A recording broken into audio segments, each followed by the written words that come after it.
इस साल 18 जनवरी को अंबाला की सेंट्रल जेल में एक महिला कैदी को गोली लगने का मामला सामने आया था, जिसको लेकर पुलिस पर काफी सवालिया निशान खड़े किए गए। इसी बीच अंबाला पुलिस ने इस गुत्थी को सुलझाने का दावा किया है। आज अंबाला के एसपी जशनदीप सिंह रंधावा ने इस बात की पुष्टि करते हुए बताया कि एसआईटी द्वारा की गई जांच में यह पाया गया है कि यह गोली सेंट्रल जेल से 2.5 किलोमीटर दूर एयरफोर्स स्टेशन की फायरिंग रेंज से आकर रीटा नामक महिला कैदी के पैर में लगी थी। 18 जनवरी को एयरफोर्स स्टेशन में सेना के जवान फायरिंग रेंज में AK-47 राइफल से अभ्यास कर रहे थे, जिस दौरान एक स्ट्रे बुलेट रिटेनिंग वॉल को पार करते हुए सेंट्रल जेल की तरफ आ गई। इसके अलावा एसपी जशनदीप रंधावा ने बताया कि अंबाला जिले में आर्मी की 3 फायरिंग रेंज हैं, जिनके सुरक्षा मापदंड चेक करने के लिए आर्मी के उच्च अधिकारियों का पत्र लिखा जाएगा। 18 जनवरी 2023 को जो हमारी सेंट्रल जेल अम्बाला है वहाँ पे एक इंसिडेंट रिपोर्ट हुआ था, जहाँ पे जेल के महिला बैरक के अंदर रीटा नाम की एक कैदी के जो इनमेट थी, प्रिजन इनमेट थी, उसके पैर के अंदर गोली लगी थी। और इस इंसिडेंट का संज्ञान लेते हुए पुलिस द्वारा FIR number 23 under section 285, 338 IPC and 25 of arms act हमने पुलिस स्टेशन बलदेव नगर के अंदर दर्ज की थी। पूरे इंसिडेंट की इम्पोर्टेंस को, सिग्निफिकेंस को देखते हुए हमने एक SIT का गठन किया था, जिसमें एक GO के अंडर, DSP साहब के अंडर और CIA को और साइबर सेल को अटैच किया गया था। जो मौका घटनास्थल था उसको मेरे द्वारा खुद निरीक्षण किया गया था और अन्य वरिष्ठ अधिकारियों द्वारा, जिसमें director general of prisons Shri Mohammad Akil ji और हमारे जो पुलिस महानिरीक्षक अम्बाला रेंज हैं कविराज सर, उनके द्वारा भी ये मौके का निरीक्षण किया गया था। हमारे माननीय गृह एवं स्वास्थ्य मंत्री, उनके द्वारा भी मौका घटनास्थल देखा गया था। इस पूरे केस के अंदर हमने स्टार्टिंग से ही पहले पूरे जो घटनास्थल था वहाँ पे सीन को रिक्रिएट किया था। उसमें जो फोरेंसिक एक्सपर्ट्स थे, जो बैलिस्टिक एक्सपर्ट्स थे, उनको भी मौके के ऊपर बुलाया था और उनसे भी पूरा केस के बारे में विचार विमर्श हुआ था। इसी तफ्तीश को आगे बढ़ाते हुए जितने भी जेल के अंदर उस टाइम पे उस मौके के गवाह थे, उनको सबको शामिल जांच किया गया, उनके बयान रिकॉर्ड किए गए। जो जेल के अधिकारी और कर्मचारीगण थे, उनको भी इस पूरी तफ्तीश के साथ उनको भी जोड़ा गया। जो जेल के अंदर कैमरास थे, उनका भी लगभग 85 कैमरों की कई घंटों लंबी फीड को अच्छी से उस पूरी डिटेल में उसका अध्ययन हमारी जो स्पेशल टीम थी उसके द्वारा किया गया। और जो इसमें सबसे बेसिक क्वेश्चन थे कि ये जो गोली लगी उस विक्टिम के, पीड़ित के, वो किस कैलिबर की थी। सबसे पहला सवाल तो यही था कि वो किस वेपन की गोली है और वो किस तरीके के वेपन से चलाई गई है, क्योंकि कई बार एक चाहे जो एम्यूनेशन है वो चाहे कंट्री मेड वेपन से भी चलाया जा सकता है, तो किस तरीके के वेपन से चलाया गया। फिर हमारा जो डायरेक्शन ऑफ फायर था, जो हमारा डायरेक्शन ऑफ फायर था वो क्या रहा उस केस के अंदर। जो हमारा डिस्टेंस ऑफ फायर था वो हमने पता लगाना था, और जो स्पीड और एंगल जो बुलेट का था, जिस टाइम पे वो विक्टिम के, जिस टाइम वो पीड़ित के बजी, उस टाइम पे वो उसका स्पीड एंड एंगल क्या था। इस सारी चीज़ों के लिए हमने जब मौके का निरीक्षण किया तो वो हमारे को ये पता लगा कि जो डायरेक्शन ऑफ फायर है वो ईस्ट डायरेक्शन के तरफ से, प्राइमरीली साउथ ईस्ट डायरेक्शन की तरफ से फायर की आया था। और जब हमने जो पूरी डिटेल के अंदर जो बुलेट रिकवर हुआ था और जो बैलिस्टिक एक्सपर्ट्स ने जब उसका अ, मुआयना किया, तो वो इस निष्कर्ष पे पहुंचे कि ये जो गोली है वो एक AK-47 टाइप के वेपन की गोली है, और जिसका कैलिबर 7.62 बाय 39 mm होता है,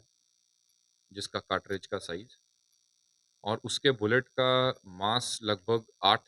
ग्राम के करीब होता है।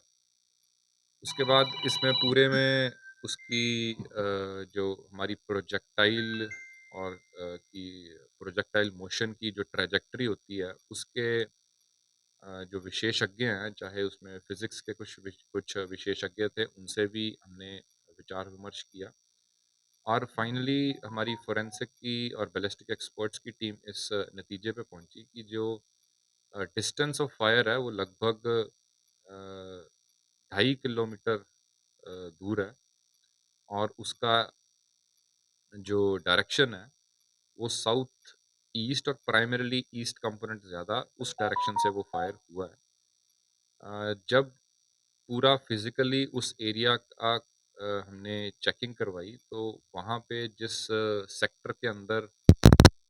आ रहा था वो एयरफोर्स का एरिया पाया गया, और उस एरिया के अंदर एयरफोर्स की एक स्मॉल रेंज हमारे को वहाँ पे मिली। वहाँ पे जो हमारे सोर्सेस के थ्रू हमें पता लगा कि अ, जो वो रेंज है वो लगभग 100 फुट की उसमें टारगेट व्यक्ति करता है, और उसकी जो रिटेनिंग वॉल है वो लगभग 20 फुट। तो उसमें जब हमने गहनता से जांच की तो ये भी पाया गया कि उस दिन जब 18 जनवरी की डेट थी, तो उस दिन वहाँ से AK के लगभग 4180 राउंड्स वहाँ पे फायर किए गए, और वहाँ पे फायरिंग भी लगभग हफ्ते में 1 या 2 बार ही होती है उस रेंज के ऊपर। और वहाँ पे उस दिन 4180 राउंड्स AK के वहाँ से फायर किए गए। इस बेसिस पे हमारी जो पूरी इन्वेस्टिगेशन थी, हमने वहाँ पे जो पूरा प्रोजेक्टाइल मोशंस और जो हमारी बैलिस्टिक एक्सपर्ट्स हैं, उस बेसिस के से हम इस निष्कर्ष पे पहुंचे कि जो ओरिजिन ऑफ फायर है वो एयरफोर्स से है। एक के वेपन यूज हुआ है, डिस्टेंस उसका लगभग 2.5 किलोमीटर है, और एंगल ऑफ फायर जो है वो लगभग 15 से 20 डिग्री के एंगल से फायर हुआ है। तो उस बेसिस से वो जो लेडी थी, उसके जो एक्सरे भी हमने प्राप्त किया, उसकी भी अच्छी तरह से जब चेक किया गया, तो जो जिस एंगल गया था और जिस, तो हर ये जांच वो उसको सेटिस्फाई किया। और पहले जब हम इंसिडेंट में जांच के बारे में पता किया, ये भी आया कि अभी हाल फरवरी 2023 में एक ITBP की रेंज है पंचकुला के अंदर, वहां से भी इस बुलेट जो था वो डेरा बस्सी के अंदर लगभग 3.3 किलोमीटर दूर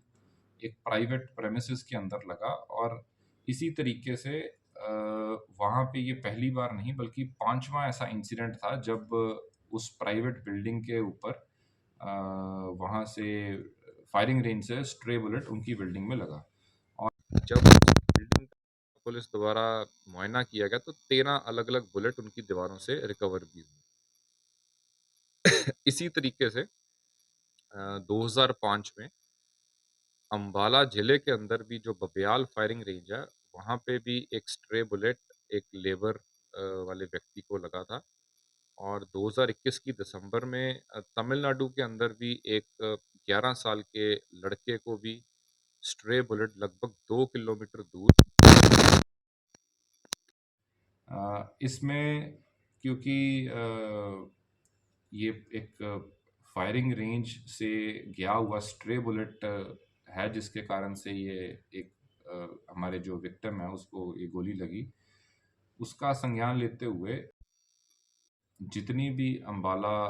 के अंदर फायरिंग रेंजेस हैं, चाहे वो आर्मी की हैं, एयरफोर्स की हैं,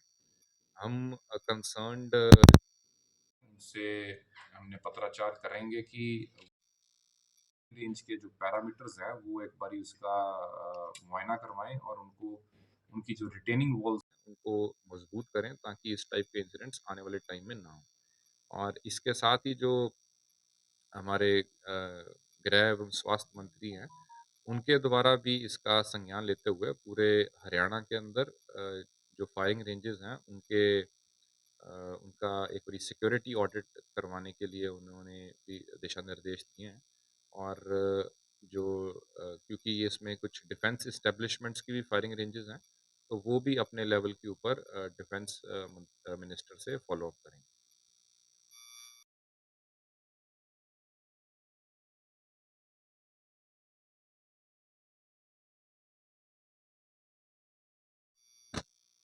देखिए, इसके अंदर